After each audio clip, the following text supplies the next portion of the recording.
அவர்கள் இருக்கக்கூடிய சபையில் அல்லாஹுடைய தூதர் ஸல்லல்லாஹு அலைஹி வஸல்லம் ஒரு முறை கேட்டார்கள், யார் இன்றைய தினம் நோன்பாளி? அபூபக்கர் சொன்னார்கள், நான். யார் இன்றைய தினம் ஒரு நோயாளியை நலம் விசாரித்தது? அபூபக்கர் ரலியல்லாஹு அன்ஹு சொன்னார்கள், நான்.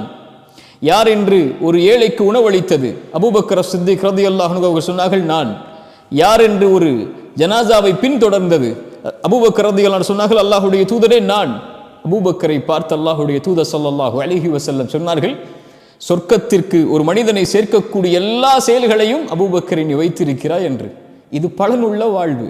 அங்கே நோன்பு மட்டுமல்ல ஒரு நாளில், அங்கே தொழுகை மட்டுமல்ல ஒரு நாளில், அங்கே ஜனாசாவை பின்தொடர்ந்திருக்கிறார், இறந்தவரை பின்தொடர்ந்து அடக்கம் செய்திருக்கிறார், ஒரு நோயாளியை நலம் விசாரித்திருக்கிறார், ஒரு ஏழைக்கு உணவளித்திருக்கிறார். அல்லாஹு அக்பர், அல்லாஹு அக்பர். தொழுகை மட்டுமல்ல இஸ்லாம், ஜக்காத் மட்டுமல்ல இஸ்லாம், லா இலாஹ இல்லல்லாஹுவை வாயால் பரப்புதல் மட்டுமல்ல இஸ்லாம், செயல்களில் குணத்தில் எம்மை சீர்படுத்தி அல்லாஹ்விற்கு விருப்பத்திற்குரிய குணமாக மாற்றி அல்லாஹ்வுடைய நேசத்தை அதன் மூலமாக தேடுதல் தான் இஸ்லாம்.